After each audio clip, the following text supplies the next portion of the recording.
All right, we are live on Facebook with one of my favorite creators, Aubrey Sitterson. Man, how you doing? You look infinitely cooler than I'll ever hope to be on a good day. Man, I'm doing all right. We were talking just before we went live. I feel like we've had like a long, cold winter here in LA, and like this weekend it got up into the 90s, and I'm thrilled. I'm thrilled that it's finally hot and sunny here. So no, man, I'm good. Thank you. So we are big fans of your work here.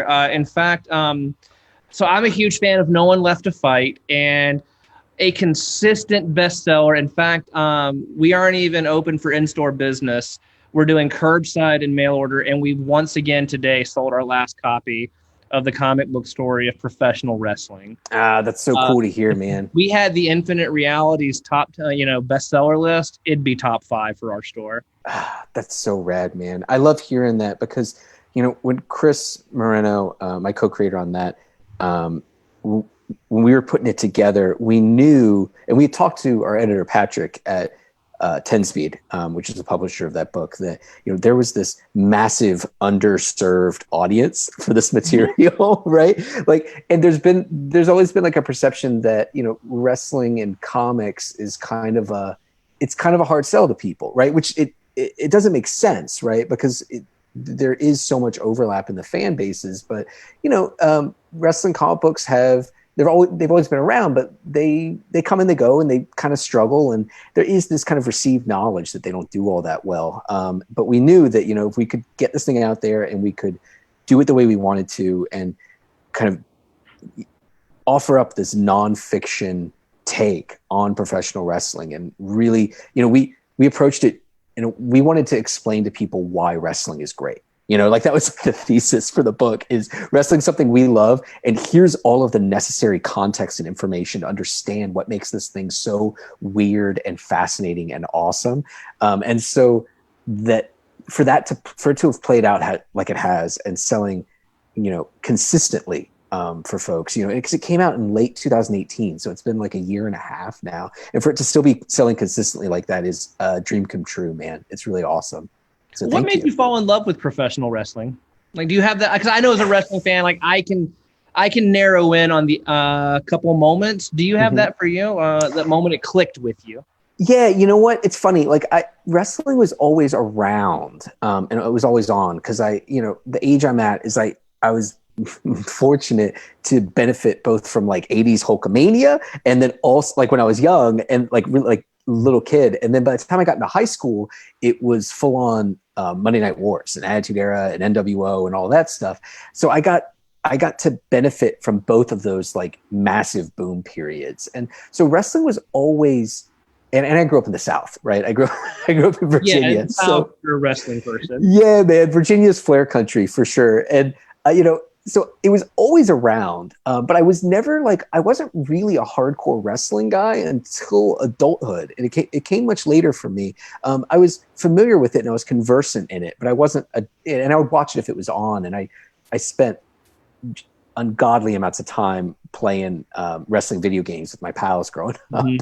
But what really did it for me was I was an editor at Marvel. Right. Right out of college, I started as an editor at Marvel, and I realized really quickly, because I was a huge comic book guy, I realized really quickly that, going to work all day making comics, going out to bars with people that make comics and talking about comics, and then coming home and reading comics was kind of like an unsustainable thing for me. And I'm a big proponent of, and part of this comes from having made so many hobbies and interests of mine into work.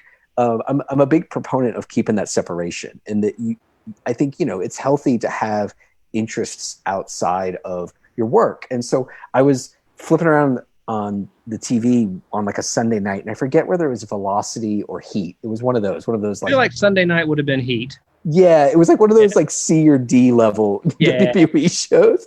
And what I stumbled across was, and so it was actually right before Eddie Guerrero passed away, and it was like a weird, goofy comedy segment with Batista and Eddie Guerrero, and like a goofy proctologist, like fake proctologist, I and remember all that. of the terrible jokes you could imagine would come from that of WWE in that era.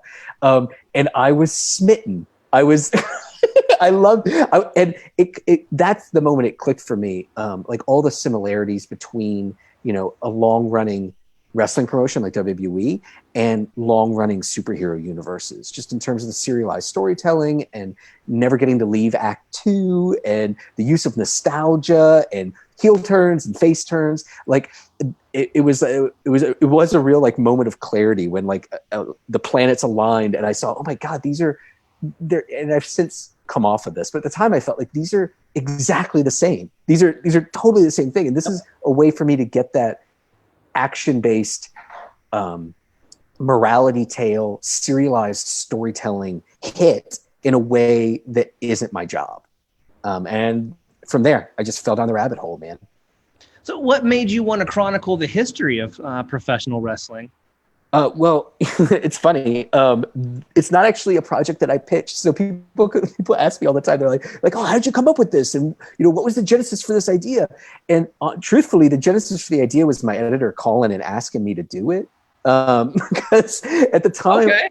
yeah, man, at the time I was doing my wrestling podcast, Straight Shoot, and Patrick, who was the editor on Comic Book Story Professional Wrestling, he watched and listened to Straight Shoot every single week because he was a big wrestling fan. And they were doing, and they still are, a line of books called The Comic Book Story of Blank. And they've done basketball and video games and beer and baseball and probably some other ones I'm forgetting too. And Patrick had finally gotten approval to do a wrestling one because he knew, he's a fan, he knew it could work. And he reached out to me and asked if I'd be interested in doing this thing. And truthfully, I was very nervous about doing nonfiction because I knew it was going to be a lot of work. And very difficult. But at the same time, I knew that if this book came out and it was written by anyone else but me, the comic book writer who had a wrestling podcast, right? Like if anybody else wrote it, I would have been furious. So like many great creative endeavors, the genesis very much was spite and resentment and or just like the prediction of resentment, right?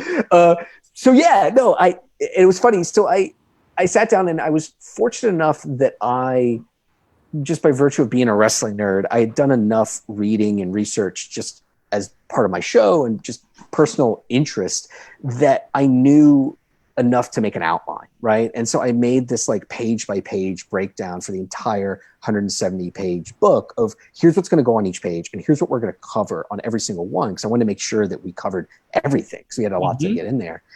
And so I was able to do that without really any additional research. But doing that revealed to me all of the things that I didn't know, and sort of provided me with a roadmap to do my additional research. And it was funny. At the time I was also writing G.I. Joe monthly. And so I had a really keen idea of how long it took me to write 20 pages of a comic, right? Like because it was part of my process. I just knew how quickly I could do it because I had just been budgeting my time really efficiently. And so I sat down and made a schedule for myself and like allowed a little bit extra time, right? Because it was like a new project and getting into it. And then I got about a page and a half into scripting the Comic Book Story Professional Wrestling and then looked at my watch and said, oh no. Because it was so much more time intensive than I had kind of arrogantly assumed. Because even though I knew all this stuff, I had to go and double check everything. Yeah. So like, I'm really good at remembering things that happened, but I'm terrible with dates. So I had to look up every single date, and then I had to find reference for Chris, right? Like, because with few exceptions, right? Like if we're talking about like prehistory wrestling stuff where there's no actual footage or photographs, obviously we took liberties there, but everything else we depict is an actual match. Yeah. Right. And so in order to do that, because I knew people would spot it and they would complain and they'd get angry about it, we wanted to make sure that all of the costumes, all of the sets, all of the like the period clothing and dress and hairstyles were accurate. And it was I tell people that it was exhaustively and exhaustingly researched. this project was. I would also add lovingly, because for to sure. a person, everyone that has read that book that I've talked to is, yeah, like there is a passion that went into writing this. It wasn't just a by the numbers. That you can tell that it was written with love. Well, thanks, man. That means a lot. And that definitely was our intent. You know, a thing that, so again, like, as I mentioned, like my goal and my dream has always been to write fiction, right? And that's kind of where my head has always been at. And so coming into doing comic book story professional wrestling, it really was a challenge. And it was kind of a daunting undertaking as well. And the way we approached it was to really sit down and figure, because it's called the comic book story of professional wrestling. And I think that's important because that's what we tried to do. I think that there is a real danger when you do nonfiction work, whether in comics or anything else, of falling into the trap of merely doing anecdote, right? Instead of story. And not to be pedantic, but for people listening who are like, well, what's the difference, right? Which is a very reasonable question. To me, an anecdote is something that happened. It's truthful, it's accurate, it may even be very interesting, but a story involves and necessitates curation. And it involves you making a choice as a storyteller of how to present the information that you're giving folks, right? You can't just put a bunch of anecdotes in a row and call it a story. There needs to be through lines to it. And so for me, that was a big part of kind of the initial heavy lift of doing the comic book story professional wrestling, which was figuring out what are through lines. And I call them thesis statements, really, because that's kind of how my weirdo brain approached it. But, these ideas that we keep coming back to over the course of the book, like that was intentional and that was by design. And part of how we laid out the skeleton for this thing. Well, I've got a question. We've got some questions coming in. Oh, cool. I got to look at one of them again if you can bring it back over, Jamie. But the first one I know. One of our regulars, Doug Gross, asked, fantasy match. You can pick wrestlers from any era, any two wrestlers to have a match. Ooh. What are your two wrestlers that you pick from any era? Oh, man. I want in their primes. I want in their primes Dynamite Kid and Daniel Bryan. Ooh. Yeah. Real stiff, mean, technical, heavy work rate match with those guys beating the brakes off of each other. That's what I want. I wouldn't have thought about that, but I feel like that's my fantasy match now. Yeah, man, it should be. It should be everybody's. Jeff Grant asks, what are your thoughts on comparing like George the Animal Steel with Tor Johnson? If you have fun, huh? Well, just I mean, sure. I don't know. Like, what? I don't know if I understand the question. Just all right. Well, we'll have if Jeff, you're listening, clarify a little bit. We are at the halfway mark, so I want to switch gears a little bit with your other work. I was telling you before the broadcast started, you were the first professional to reach out to us shortly after we'd opened to sell us on carrying a creator-owned piece. And for me, your elevator pitch sold me. And that was No One Left to Fight. And I remember your elevator pitch was, well, what happens after Dragon Ball Z ends? Literally what happens when there's no one left to fight. Talk to me about that. You hooked me. I loved the series. Beautifully written. Art was gorgeous. I'm assuming you're a Dragon Ball guy. Matt, huge Dragon Ball guy. Yeah, that's actually very much the genesis for this project. Myself and Fico Ossio, who's my co-creator on No One Left to Fight, we had been talking for years, I think, about doing something together, and it just never happened. Like the stars never aligned.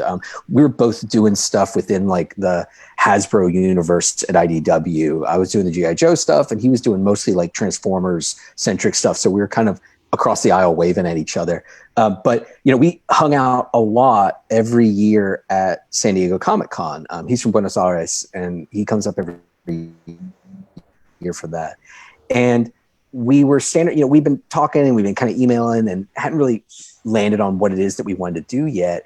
And we're on the floor at San Diego Comic Con, and I was talking to him, and I heard this screaming, this And I was like, what is going on? Like, because it was bonkers. It's just Someone was crazier than powering you up even is what imagine that if you've ever was. been.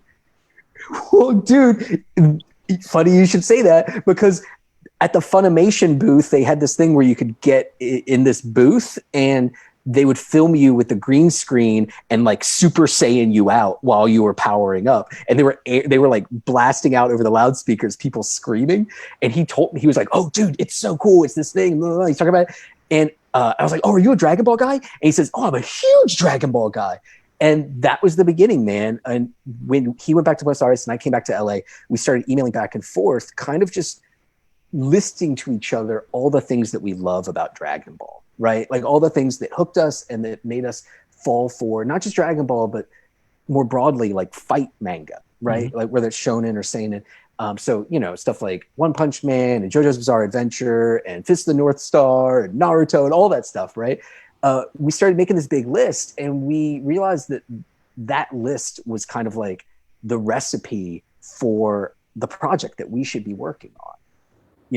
And so No One Left to Fight came from a place of, I started watching Dragon Ball with Dragon Ball Z. I'd never seen OG Dragon Ball, and I have now, but at the time I hadn't. And Dragon Ball Z opens up, and there's a million characters, and they all know each other, and they're related, and they have these old stories they reference, and villains crop up, and they do not hold your hand at all. There's this entire world that exists, and we loved that, and so we wanted to riff on that. And so we lifted that. And, for my money, the most fascinating character dynamic was, and one way a lot of times, Vegeta and Goku, right? Mm-hmm. Vegeta's resentment and envy of Goku.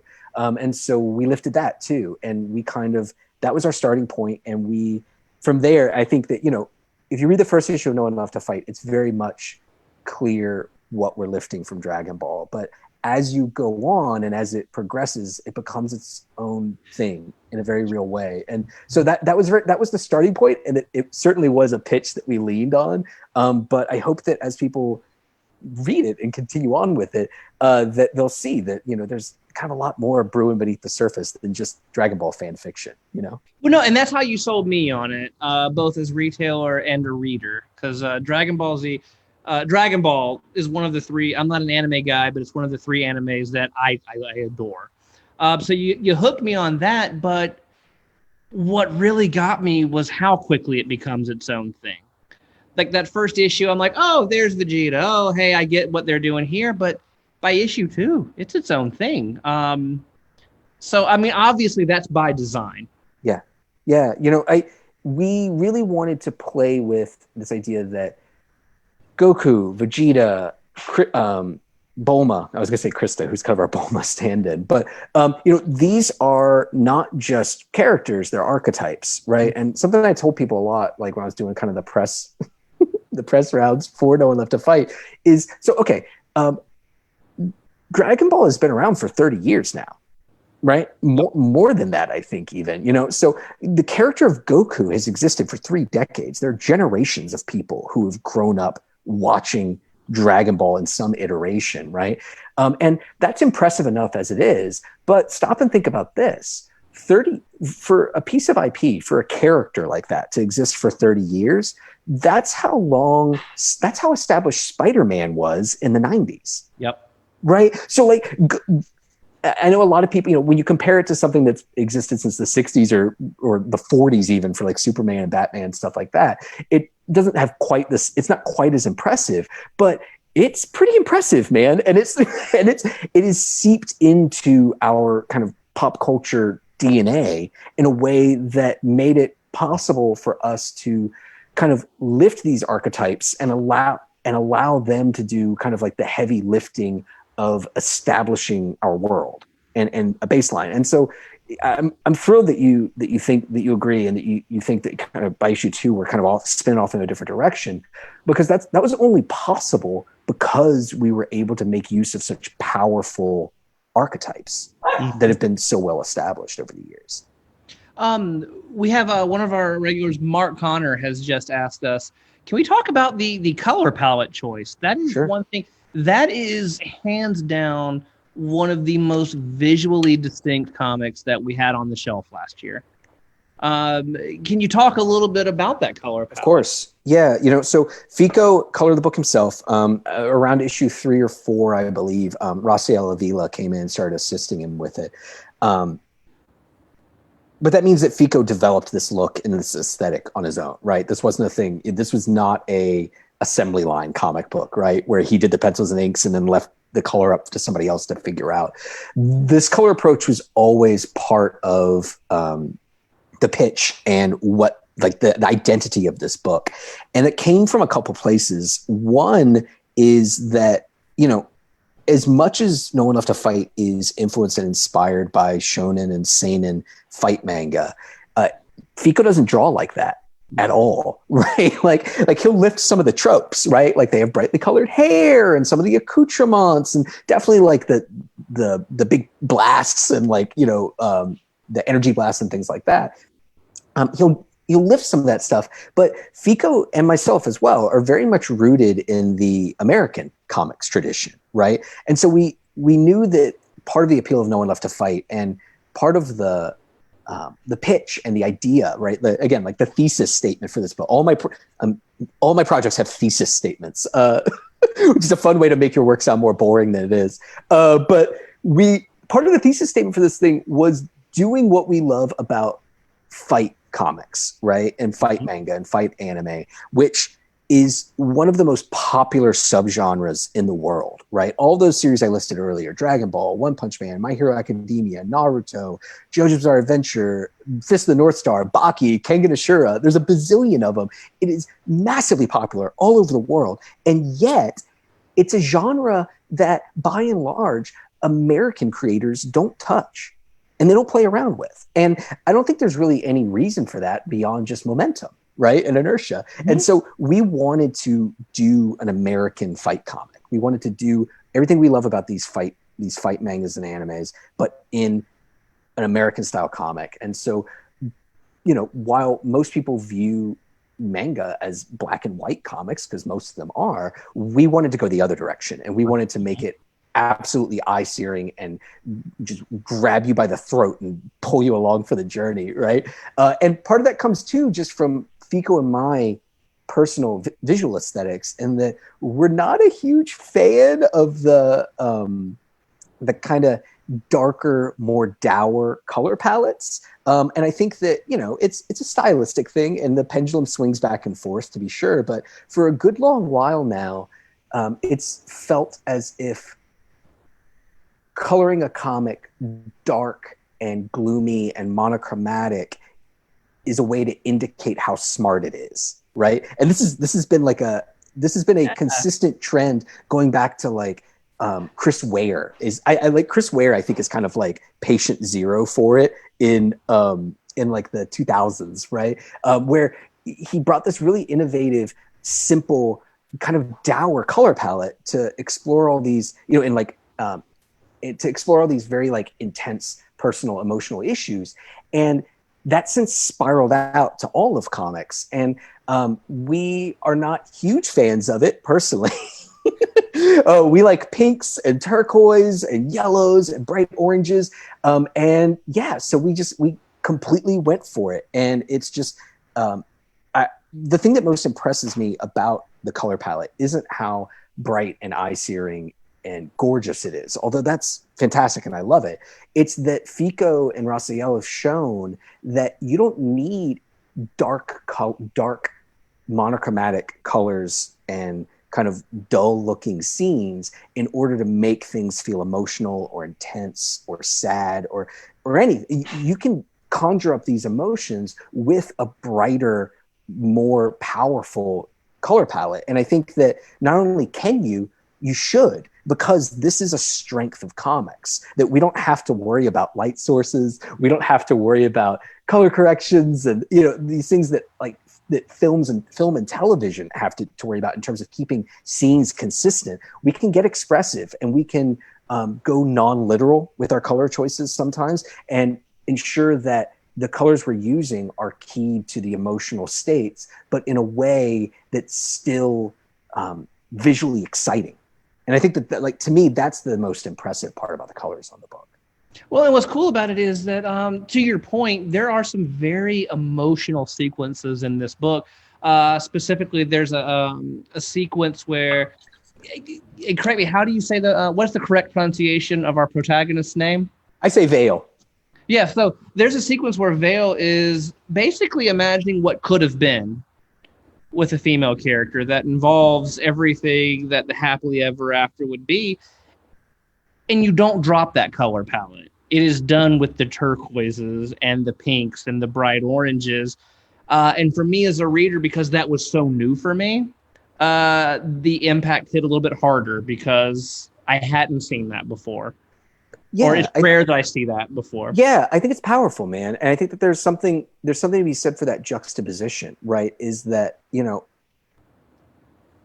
seeing something sad in this kind of candy colored Technicolor palette almost makes it hit harder because of you're confronted with kind of the incongruous nature of having these kind of having these kinds of feelings and emotions in the midst of something that seems so bright and happy and energetic. So yeah, man, I'm thrilled to hear that, because that was all the stuff was by design, man. We spent a lot of time thinking and planning this thing, and so it's a treat to hear from people that the stuff that we had planned and kind of crossed our fingers on is actually hitting and working.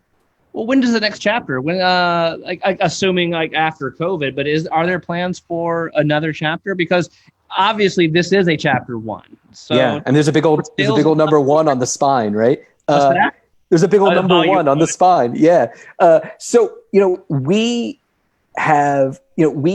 pitch this thing as part of a world, right? You know, there is an extensive backstory that happened before this series started. We did like a 4-page prequel comic that ran on Entertainment Weekly around like on release day, right? To give like a little bit of backstory in terms of like what happened and all.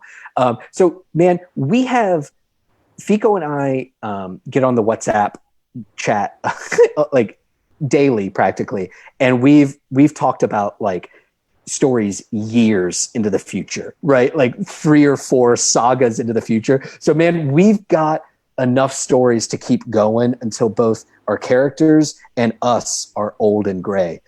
So it's just it's just a matter of selling enough of these volume 1 trade paperbacks that we can come back and keep doing this stuff forever, man. Like the goal really was to create a franchise, to create something that we could continue doing, because I think that, you know, one of the things that is so interesting about the fight manga and anime genre is watching the progression, a years-long progression, generational progression a lot of times, in terms of seeing not just how your characters get older, but how their children get older and how they inhabit the world that they've inherited and kind of have to deal with the fallout of what's come before. So, you know, to me, part of the appeal of Dragon Ball is that it's huge and it's expansive and it goes on forever. So yeah, we would also like to be huge and expansive and go on forever. For folks that are watching this, it was one of my favorite comics last year. And that is one of the reasons that when we were putting Stay at Home Con together, as we've called it, you were among the first creators that I reached out to. So well, I appreciate it, man. I, as a fan, am hoping for Volume 2 to come pretty quick after life gets back to some semblance of normal. Yeah, man, me too. We're ready. We are ready, willing, and able to not just do Volume 2, but 3, 4, 5, 6, you name it. We're ready to go. Well, we're at the 30-minute mark. Before we sign off the live, anything that you want to plug, any place you want to send anybody who's watching this live or will be watching this recorded later? You know, I think the thing that I would really implore people to do right now is to reach out to their local comic book shops. I'm sure you guys are, and I know a lot of folks, it varies region to region, city to city, store to store, what they are capable of doing, right? Whether it's curbside or whether it's delivery. But I have been blown away by how innovative and smart and dedicated comic book retailers have been in this situation, which is disastrous, right? Like it is I don't want to put too fine a point on it, but it is an unprecedented, unfathomable situation that comic book retailers find themselves in. And I have been really impressed by how innovative y'all have been in terms of meeting this challenge and finding ways to continue to reach out to new readers, not just your weekly folks, but new potential new readers and folks who are suddenly have all this extra time at home. And what better time to enjoy a comic book? So if you're watching, reach out to your local comic book shop, whatever comic book shop it is, give them a ring, see what they're doing, and see how you can get some new comics. Because I know you're getting bored of all of the video chat game nights and everything. And honestly, those are exhausting. And sometimes you just need a break and need to read a great comic, like say, I don't know, The Comic Book Story of Professional Wrestling or No One Left to Fight, Volume 1. Those would be my suggestions, but really get whatever you want. God knows they're two of our suggestions here at our shop. So Aubrey, I'm going to go ahead and end the stream. Thank you so much for joining us. Thank you for having me, man. It was a pleasure. Thanks so much.